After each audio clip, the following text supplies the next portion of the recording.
I've had a lot of men say, well, look, all men do this. You know, they think the wrong thoughts. They have yielded to temptation in this area of lusting after women, undressing women in their mind. And yeah, I understand that. I agree with you on that. But you see, what Jesus is asking us to do, he's asking us not to do what comes natural. You see, what comes natural is just to let your mind go. That's what comes natural. Jesus is asking us to do an unnatural thing, something that is supernatural. The most natural thing in the world is to be angry because someone has done you wrong. And in your mind, just destroy that person in your mind that you're angry at. That's the most, that comes natural, okay? The most natural thing in the world is to undress a woman in your mind, a beautiful woman, a sexy woman, whatever, you know, that comes natural. But Jesus comes along and said, no, I want you to do not what comes natural, but I want you to do unnatural acts. And I want you to do something that's supernatural. And it takes supernatural power. It will take you supernatural power to do this. What Jesus is saying is this: all of our sins originate in the mind.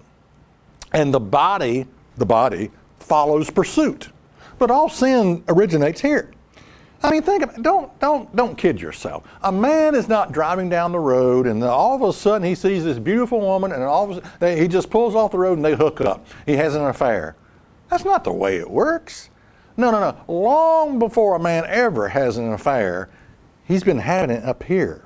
Years, sometimes years, dwelling, thinking, not controlling what is between his ears, which often isn't much, okay? And I tell you what's really sad is when you hear, you know, like an old elderly couple, people that have been married for 30, maybe 40 years, and then you hear a horrible story that the man cheated on her in their old age. That is so pitiful. Now, let me tell you what happens in those cases.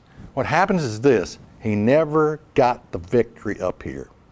He never got the victory, and that went on and on and on until the day came when the body followed pursuit of what was going on up here. What Jesus is saying is this: our minds will either deliver us or destroy us in the end. You can put that in your pipe and smoke it. Our minds will either deliver us or destroy us in the end. I have not come to destroy the law, but to fulfill the law, to obey it as it should be, to fill up, fulfill, to make full, perfection, to fully preach, to supply, is what the word means. Now, question: did Jesus obey the law as it should be so that we don't have to? Does that make any sense? Okay, Jesus obeyed the law as it should be so that I don't have to. Well, that's just abject stupidity right there. I mean, there's no other way, no nice way of putting that one. Well, of course not. Of course not.